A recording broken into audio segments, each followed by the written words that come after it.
Olá, o meu nome é Mary Ann, eu sou bióloga pela Universidade de Brasília, trabalho no Laboratório de Tecnologias para Terapia Gênica, que é coordenado pelo professor Ricardo Tizzi. Sou graduada e mestre pela Universidade de Brasília e doutora pela Universidade de Oxford em Ecologia.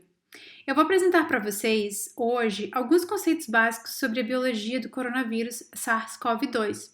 A minha intenção aqui é de equipá-los com informações relevantes para o combate dessa pandemia. Eu quero avisar que as referências para os slides vão estar no final dessa apresentação. Eu vou primeiramente fazer algumas considerações sobre os termos que a gente vai utilizar com muita frequência. Na sequência, eu vou falar um pouco sobre os vírus e focar também nas características do vírus SARS-CoV-2. Eu vou discutir como ele foi classificado, o vírus SARS-CoV-2, e vou salientar que ele não está sozinho nesse grupo de coronavírus que infectam seres humanos. Depois eu vou discutir a origem desse coronavírus e falar que é importante entender essa origem para a gente poder se prevenir de novas pandemias futuras. Na parte da estrutura do SARS-CoV-2, a gente vai olhar para as características que o fazem tão bem sucedido em entrar nas nossas células e se replicar.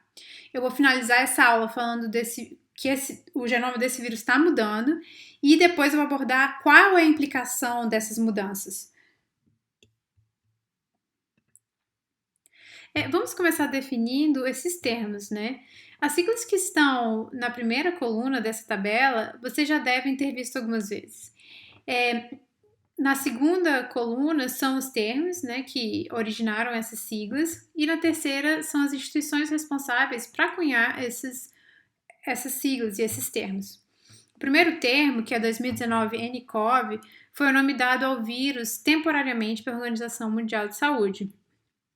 Isso foi baseado, na verdade, no aumento de número de casos de pneumonias detectados em Wuhan, na China, no final do ano passado. Outra coisa que levou a OMS a dar esse nome 2019 nCoV foi o resultado de sequenciamento do genoma desse vírus, que indicaram que ele era um vírus diferente em relação a outros vírus já descritos, né? Mas o nome oficial do vírus, na verdade, é SARS-CoV-2. E esse nome foi dado pelo grupo de estudo da família Coronaviridae, que faz parte de um comitê internacional de taxonomia de vírus. E eles se juntaram e classificaram esse vírus como SARS-CoV-2 no início desse ano. Em relação à doença causada pelo SARS-CoV-2, o nome correto, na verdade, é Covid-19, que vem do inglês Coronavirus Disease, causada por esse vírus que surgiu em 2019, né? A instituição responsável para nomear doenças é a OMS. Para a gente tentar esclarecer essa questão de vírus e doença, eu vou fazer um paralelo com o vírus HIV e a doença da AIDS, né? Então, segue a mesma ideia. O vírus é o SARS-CoV-2 e a doença é a Covid-19. Mas o que são os vírus? Os vírus são entidades biológicas sem células. É simplesmente material genético e um envoltório. E eles podem adotar diferentes formatos, né? Mas uma coisa é única deles, né? Eles sempre vão precisar de um hospedeiro para poder se replicar. Esse envoltório, ele é formado por um agregado de moléculas, né? Falando do envoltório do vírus, ele é só um agregado de moléculas de natureza proteica e lipídica ou somente proteica.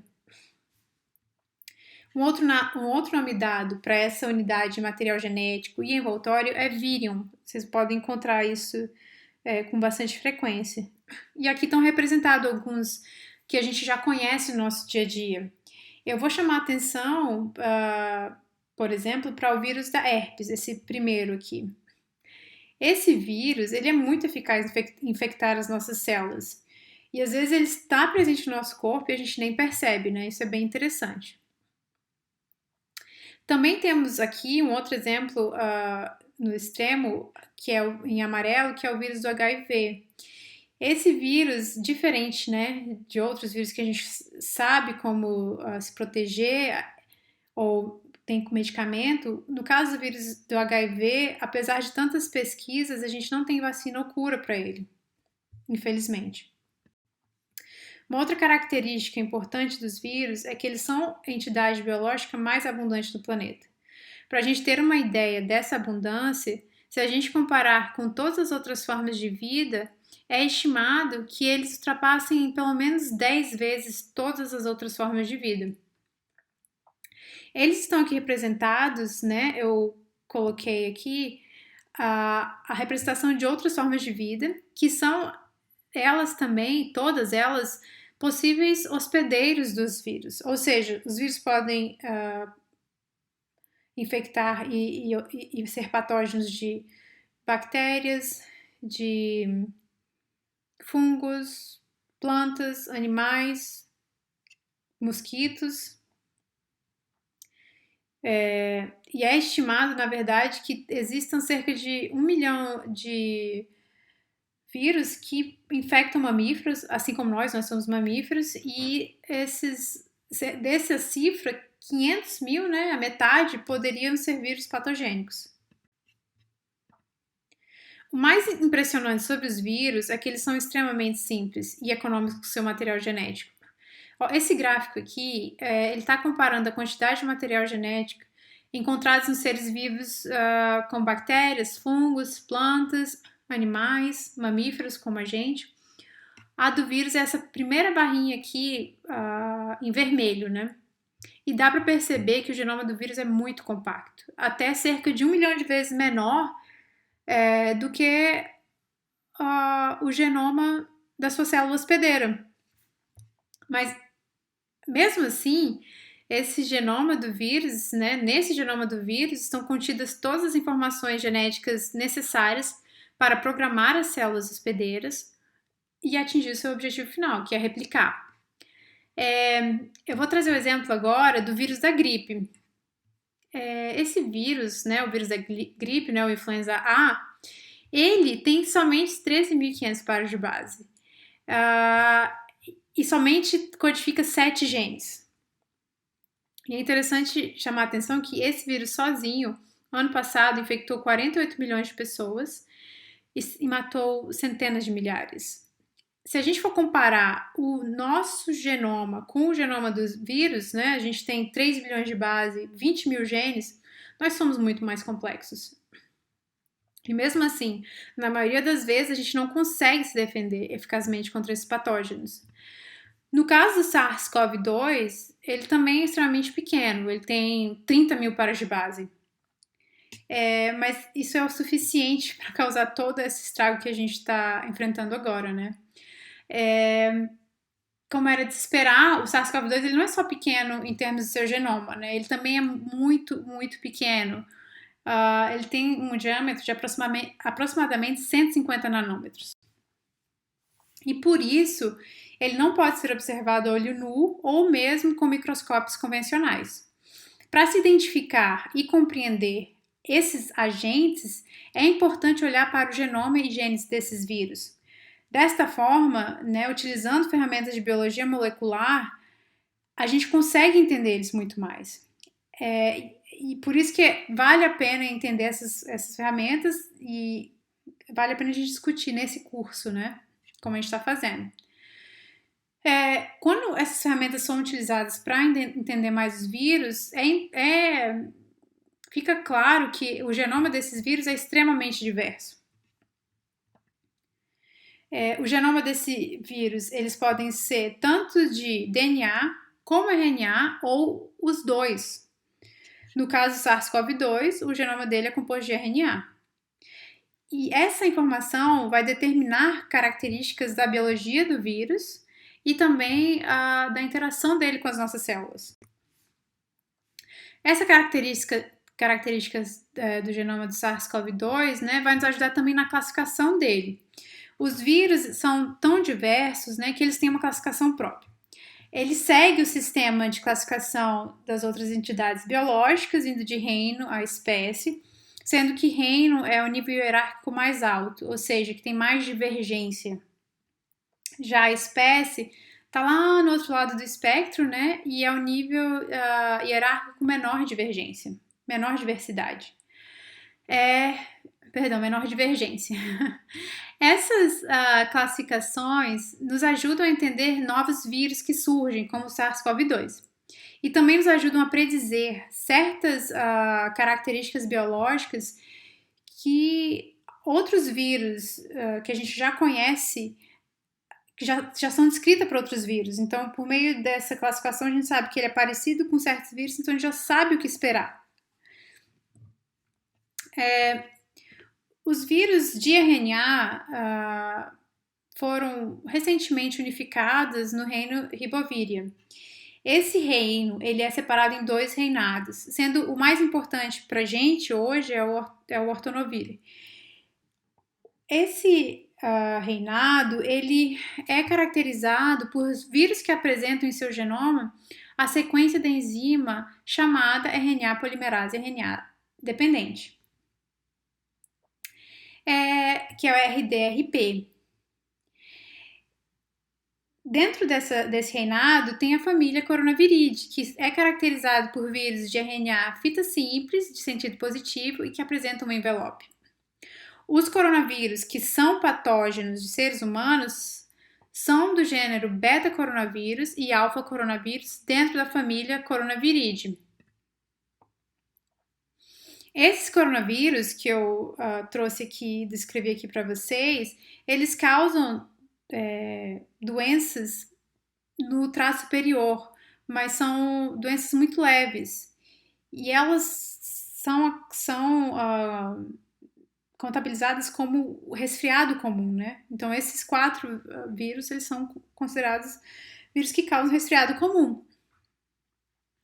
Então, assim, esses vírus não chamavam muito a atenção da gente até 2003, quando foi o primeiro surto que foi atribuído a um novo coronavírus.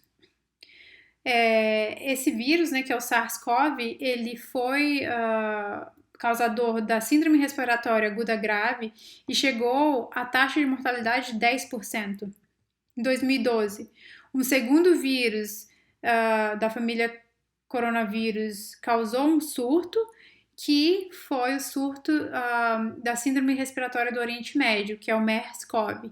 E isso chegou a uma taxa de mortalidade, esse vírus chegou a uma taxa de mortalidade de 35% na população infectada. O SARS-CoV-2, ele está dentro desse gênero dos beta-coronavírus. Esses vírus altamente patogênicos, né, foram reclassificados em subgêneros chamados Sarbecovírus e Merbecovírus recentemente. E por que isso é importante, né? Eu estou chamando atenção para esses termos porque um dos primers que vocês vão utilizar para detecção desse vírus utiliza o termo Sarbeco, que é referente a esse subgênero. Este primer é referente ao gene E e fazem parte do protocolo que alguns chamam de Berlim ou Charité, que se refere às instituições, à instituição onde esse primer foi desenhado. Olha, nessas últimas 2 décadas, houve esses 3 surtos de importância mundial, né? E eles se originaram de forma independente. E isso mostra que existe alguma fonte desses vírus que está permitindo que eles cheguem nos seres humanos. Foi descoberto, né, que esses coronavírus, eles têm também a presença em animais e eles são considerados, então, patógenos zoonóticos. Realmente foi identificado que o animal considerado reservatório desse coronavírus é o morcego. Isso significa que os coronavírus encontrados em certos tipos de morcegos se assemelham muito com esse coronavírus que infectam os seres humanos. Mas ao invés de ter vindo por um contato direto entre os seres humanos e os morcegos, porque é pouco provável, existem evidências que existem outros animais intermediários, um ou vários, né? No caso do SARS, foi encontrado o coronavírus que acometia, pequenos mamíferos, como os gatos selvagens. Já no caso do MERS, foi encontrado que o dromedário eram os animais intermediários. Isso significa que o vírus do morcego infectou esses animais intermediários E após algumas replicações, houve pequenas mudanças no seu genoma, e isso foi o suficiente para infectar os seres humanos. No caso de SARS-CoV-2, a gente não sabe qual foi a via de transmissão, na verdade. Tem alguns indícios de ser o animal, o pangolim, ou talvez pode ter vindo direto do morcego, a gente ainda não tem certeza. Mas o que eu vou salientar é que já existem 500 espécies catalogadas de coronavírus em morcego e, na verdade, pode ser muito mais do que isso, né? E isso podia gerar, ou esse morcego, então, é um reservatório de novas espécies de coronavírus com patogenicidade e capacidade de transmissão como o que a gente está enfrentando agora, né, nessa pandemia atual. Zoonóticos. Mas quais são as características do SARS-CoV-2, né, que dão a ele essa capacidade de entrar nas nossas células, de modificar todos os comandos da maquinaria celular, fazer com que as nossas células obedeçam aos desejos, né, às necessidades do vírus e não às nossas? E, além de tudo, ele consegue fugir das nossas respostas imunológicas, nossos sistemas de defesa. Olha, a gente já sabe a resposta para algumas dessas perguntas, né? E isso é graças a estudos já realizados com outros vírus, né, no nível estrutural, molecular. Vamos olhar para o vírus SARS-CoV-2 e começar a entender ele mais. Esse vírus está aqui nessa micrografia e essa micrografia foi tirada com um microscópio de altíssima resolução e essa coloração que a gente vê é uma coloração computadorizada, ele não tem essa cor que a gente está vendo. O que eu quero chamar a atenção para vocês é para essas protusões em verde que a gente pode observar muito claramente ao redor do vírus. E isso, na verdade, foi a característica dele que ajudou a classificá-lo, porque parece uma coroa, né? Então, coronavírus. Essa outra foto micrografia, né? Essa outra mostra o SARS-CoV-2 saindo da célula hospedeira. E ele está colorido agora também artificialmente, por meio de tratamento computacional, em amarelo nessa foto, saindo da célula hospedeira infectada. E mostra dezenas de vírus saindo, né? Mas vamos começar a entender um pouco mais a estrutura do vírus. Olha, eu vou utilizar essa representação esquemática do SARS-CoV-2 e para chamar a atenção para algumas informações importantes. Esse vírus ele é constituído somente de proteínas estruturais, membrana lipídica e do seu genoma de RNA. O RNA, a proteína e esses lipídios, eles se autoagrupam para formar esse vírus. Então, não existe nenhuma interação muito forte, né, para manter essas unidades juntas. E essa característica do SARS-CoV-2 de ter uma membrana lipídica faz com que ele seja muito mais suscetível ao sabão, às soluções desinfetantes que a gente usa, né, para se proteger dele. Isso é muito bom, né? Então ele é mais suscetível. Se a gente comparar com outros tipos de vírus que só tem a constituição proteica no seu envelope, no que está cobrindo ele, né?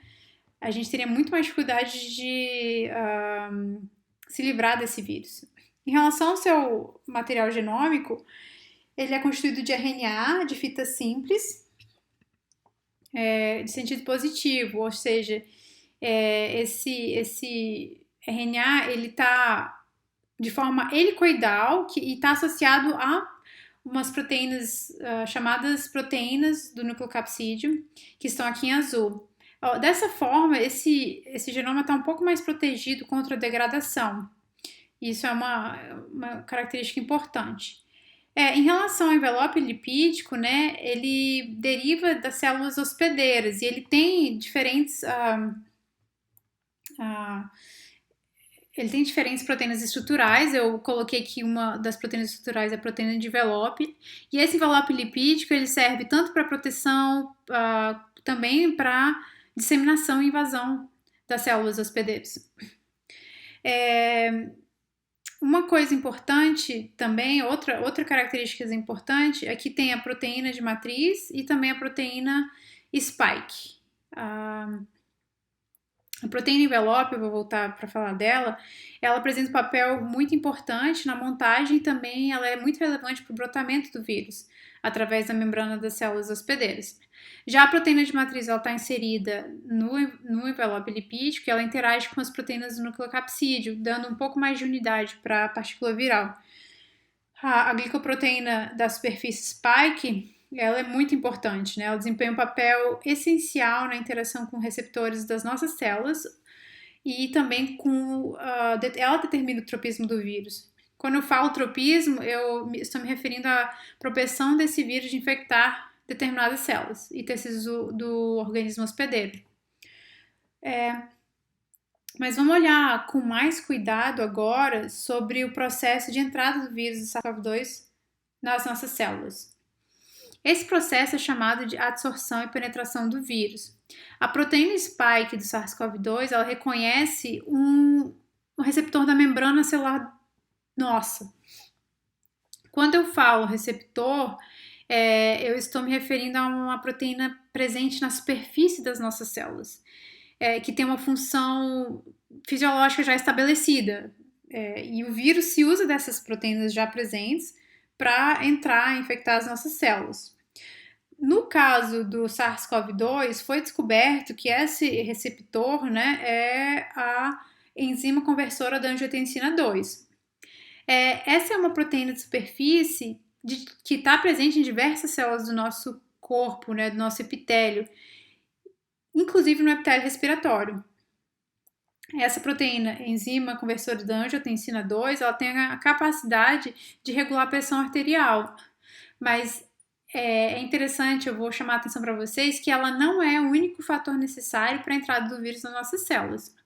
Existe o segundo fator que é importante para interagir com a proteína spike, interagir e modificar, que foi identificado, né, que é a protease transmembranar acerina 2. Aqui representado por essa chavezinha roxa. Esse é esse segundo fator. Essa protease, ela tem a capacidade de quebrar um pedaço da proteína spike e permitir com que haja penetração do vírus nas nossas células. Ela também é encontrada em diferentes células do nosso corpo, né? Então você consegue imaginar que para o vírus entrar na nossa célula, a gente precisa de 2 componentes. Então não é algo trivial para ele conseguir entrar nas nossas células. Depois desses 2 componentes, né, precisa ter essa modificação da proteína spike e somente então você tem a liberação do genoma do vírus nas nossas células. É importante saber quais são esses 2 componentes, porque a gente pode mapear no nosso corpo e entender aonde esses componentes estão nas nossas células e talvez pode elucidar, por exemplo, vias de infecção ou quais são as portas de entrada do vírus no nosso corpo e também vias de transmissão, né? Isso é uma informação muito importante.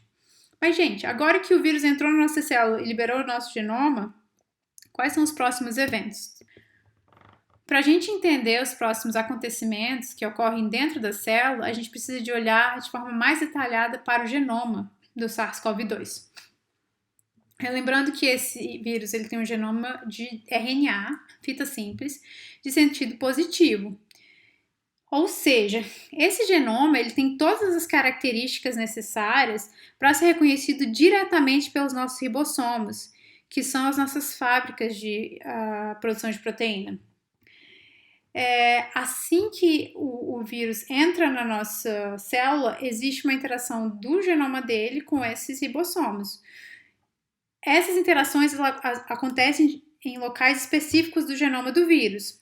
O nome desses locais específicos se chamam quadros de leitura aberta ou Open Reading Frames. É descrito que o SARS-CoV-2 tenha pelo menos 14 quadros de leitura abertos, ou Open Reading Frames. E esses quadros de leitura abertos, eles codificam 27 proteínas, que são separadas em classes distintas. Eu vou chamar a atenção para vocês para essas 3 classes. Primeiro a gente tem cerca de 15 proteínas não estruturais, que elas surgem do genoma por meio de uma tradução direta na porção 5' de duas grandes poliproteínas, que é a P1A e a P1AB, ou PP1A ou PP1AB. E o que acontece, né? Após a tradução dessas proteínas gigantescas, elas são quebradas nessas proteínas, separadas nessas proteínas menores, que são essas proteínas não estruturais. Na outra porção, né, do genoma do SARS-CoV-2, você tem as proteínas estruturais, que a gente já conversou, e proteínas acessórias. As proteínas acessórias, elas são muito importantes para a parte da patologia e também para a parte de enganar o nosso sistema imunológico. Voltando agora para falar sobre as proteínas estruturais, eu vou chamar a atenção novamente para a proteína E. Essa proteína E, ela é a proteína-alvo, ela é o gene-alvo que é referente a um primer, que é designado como mix-E. Em alguns protocolos de RT-PCR, inclusive no que a gente vai utilizar. Mas vocês vão ver isso nas aulas mais para frente. Uma outra informação importante que eu quis chamar a atenção de vocês, é a proteína RNA polimerase e RNA dependente. Essa parte do genoma do vírus, né, ela também é um outro alvo do mix chamado RP, que vocês vão utilizar para fazer a identificação do vírus. Mas vamos tentar entender um pouco mais da função dessa proteína RDRP. Essa enzima, ela é uma proteína, né, essa RDRP, ela tem a capacidade de replicação e transcrição do genoma do SARS-CoV-2. Essa enzima ela é traduzida pelos nossos ribossomos assim que o vírus entra na célula, como representado nesse diagrama. Assim, após a liberação do genoma viral, no passo 2, ela interage com nossos ribossomos, o genoma viral, interage com nossos ribossomos e pode já traduzir a RDRP. A RDRP, ela tem a capacidade de RNA polimerase e RNA dependente. Ou seja, ela pode fazer tanto uma transcriptase quanto ela pode ser tanto uma transcriptase como uma replicase. Ela tem a capacidade de polimerizar a fita complementar de RNA do vírus e depois ela consegue replicá-lo tanto para fazer cópias do tamanho do genoma completo do vírus, tanto para transcrever RNA mensageiros que vão ser depois transformados, traduzidos em proteínas, que vão ser essenciais para a montagem e replicação do vírus. Sob a ação dessa RNA polimerase e RNA dependente, o genoma do vírus é lido em RNA mensageiros, que são chamados RNA mensageiros subgenômicos. O que significa isso? Esses RNAs eles possuem a mesma sequência 3' como se fosse o final da cadeia polinucleotídica, é a mesma, mas o início é diferente. Então, ele tem diferentes inícios na porção 5'. Dá pra gente perceber que a RNA polimerase e RNA dependente, ela é uma enzima muito versátil. E ela, na verdade, ela tem diferentes funções na replicação do vírus. E também na evolução viral. Por que isso acontece? Essa RNA polimerase e RNA dependente, ela permite altas taxas de erro durante o processo de cópia. Esses erros, durante o processo da replicação viral, geram mudanças no genoma do vírus SARS-CoV-2 e podem permitir com que eles se adaptem a mudanças no ambiente, ou a medicações, ou mudança de hospedeiro, por causa dessas mudanças adquiridas por meio da ação da RDRP. Mesmo que a maioria dessas alterações, às vezes, elas não necessariamente afete as características principais do vírus, né, como patogenicidade ou transmissibilidade, mas essas modificações no genoma do vírus, elas são muito importantes se a gente for pensar em termos de diagnóstico, principalmente os diagnósticos utilizados, principalmente os diagnósticos que utilizam as ferramentas de biologia celular que a gente está abordando agora nesse curso. Olha, para vocês entenderem a importância dessas mudanças, existe uma base de dados que está rastreando essas mudanças no genoma do SARS-CoV-2 no mundo todo. O nome dessa base de dados é a GISAID e ela é mantida pelo governo alemão. E nela está a coleção de todos os genomas completos do SARS-CoV-2, de cientistas do mundo todo, inclusive cientistas do Brasil. Para vocês terem ideia, essa base de dados começou com uma sequência de genoma em 24 de dezembro de 2019 e atualmente a gente tem mais de 17 mil submissões de genomas do SARS-CoV-2. Eu vou chamar a atenção de vocês para esse outro gráfico, né, que mostra a frequência de mudanças encontrado no genoma do SARS-CoV-2 em regiões específicas, ou seja, regiões utilizadas para diagnóstico. As primeiras duas barrinhas são referentes aos primers dos genes alvos nossos, que é o Charité-E e o Charité-RDRP.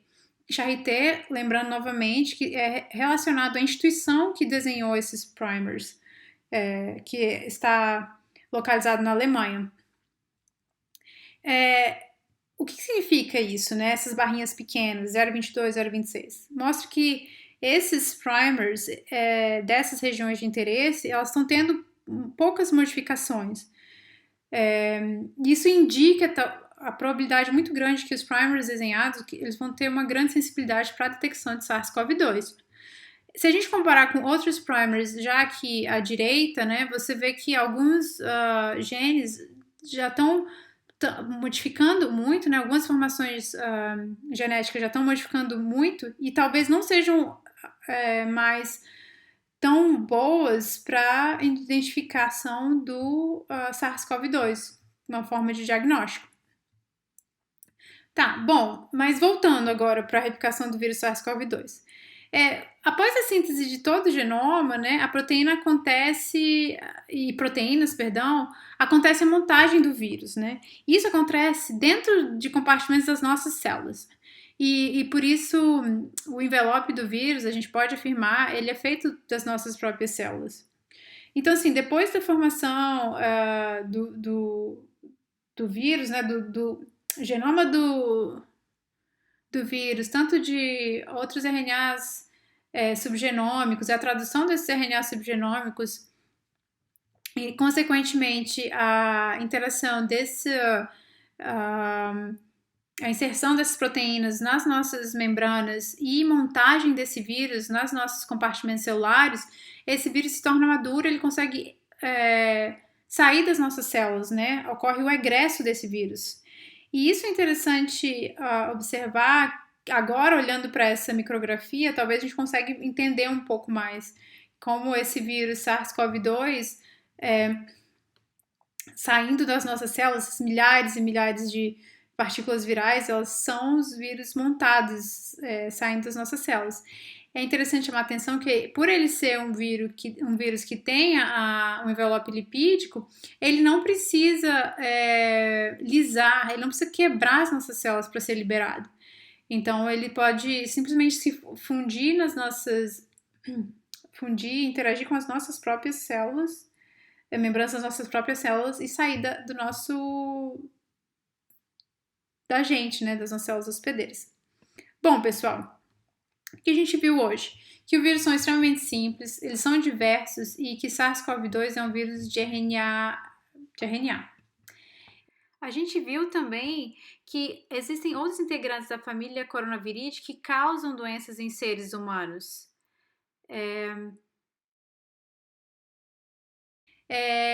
Que também esse vírus é o terceiro surto causado por vírus desse mesmo grupo, que eles têm uma entrada específica nas nossas células e que o genoma dele está mudando, na verdade, ao longo do tempo.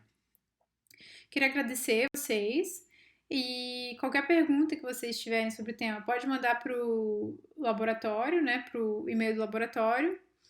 E essas são as referências. Muito obrigada.